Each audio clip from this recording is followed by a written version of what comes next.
విద్యార్థుల ఉద్యమం విజయం సాధించిందంటున్న తెలంగాణ జనసమితి అధ్యక్షులు కోదండరాంతో మా ప్రతినిధి గోపి ఫేస్ టు ఫేస్.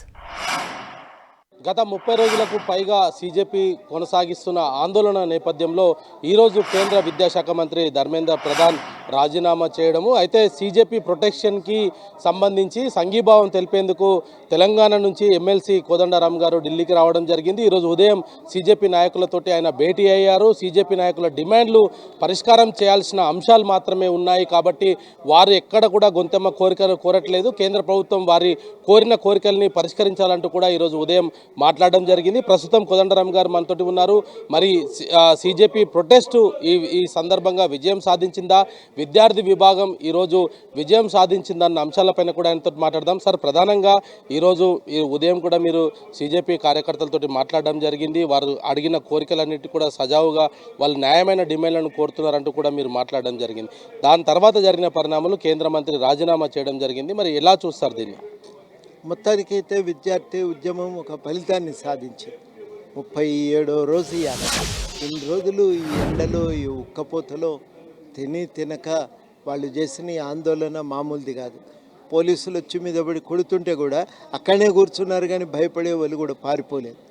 ఇట్లా ఒక సంఘటితంగా చేసినారు, నిబద్ధతతో చేసినారు, మిలిటెంట్గా కొట్లాడారు, శాంతియుతంగా కొట్లాడారు. మామూలుగా చేయలేదు ఈ పోరాటాన్ని.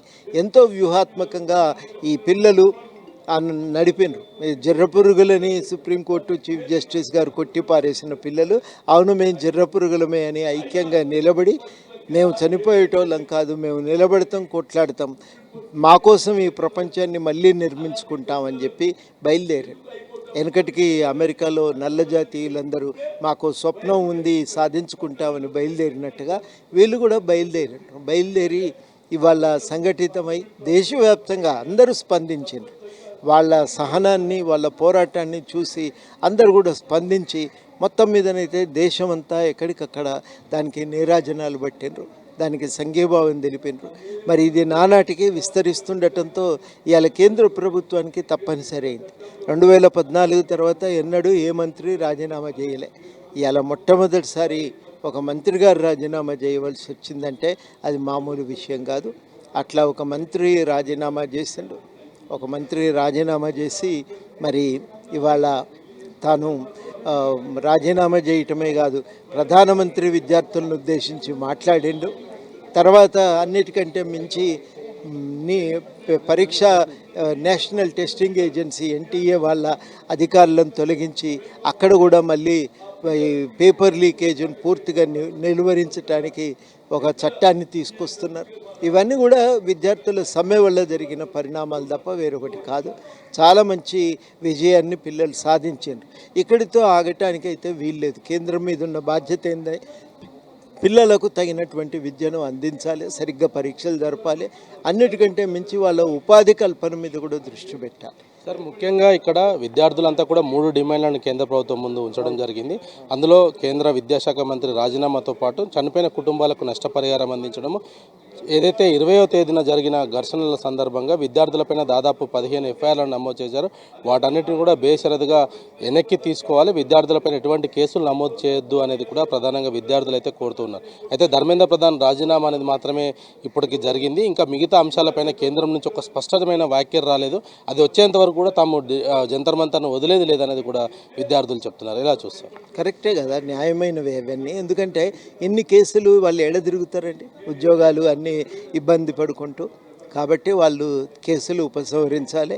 ఇప్పుడు గవర్నమెంటే ముందే ఈ పనులు చేసి ఉంటే ఇక్కడి దాకా వచ్చేది కాదు, కేసులు కూడా నమోదయ్యేవి కావు. కాబట్టి ఇప్పటికైనా ప్రభుత్వం కేసులు ఉపసంహరించుకోవాలి. చనిపోయిన పిల్లల కుటుంబాలకు వారికి పరిహారం చెల్లించాలి. ఈ పనులు ఇవాళ ప్రభుత్వం తన బాధ్యతగా తీసుకోవాలని చెప్పి నేను కోరుతున్నా.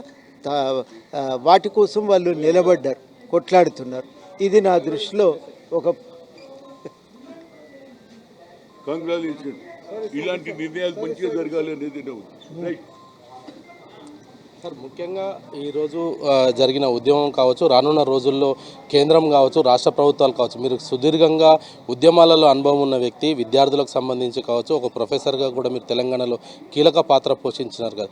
విద్యార్థులకు రానున్న రోజుల్లో కేవలం ఓన్లీ నీట్ పరీక్షకు సంబంధించే కావచ్చు, ఇతర పరీక్షలకు సంబంధించింది అంశాన్ని ఎలా చూస్తారు సార్? ఇది ఈ కేవలము అంటే ఈ అంశాలకు మాత్రమే పరిమితం కాకండి. మీరు కనుక జాగ్రత్తగా చూస్తే మనకు అర్థమయ్యే విషయాలు ఏంటి అంటే, ఒకటి, పిల్లలు ఇంకా ఈ ఉద్యమం తర్వాత మామూలుగా ఉండరు. వాళ్ళకు అర్థమైంది ఒక శాంతియుతమైన పోరాటంతో కూడా విజయం సాధించవచ్చు అని చేస్తారు వాళ్ళు.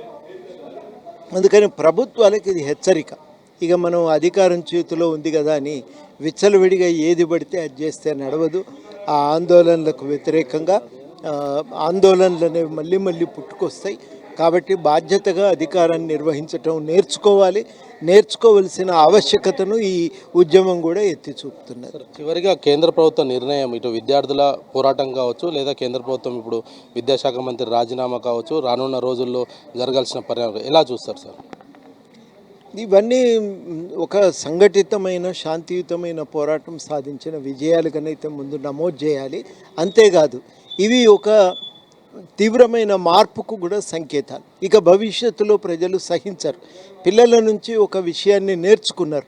మనం ఏదున్నా గట్టిగా నిలబడి శాంతియుతంగా కొట్లాడితే, న్యాయసమ్మతంగా ఉంటే ఖచ్చితంగా విజయం సాధించగలమనే నమ్మకాన్ని వాళ్ళు కలగజేశారు. కాబట్టి భవిష్యత్తులో పాలకులు దీని నుంచి ఒక గుణపాఠం తీసుకొని జాగ్రత్తగా పెట్టుకొని వ్యవహరించాల్సిన అవసరం ఉంది.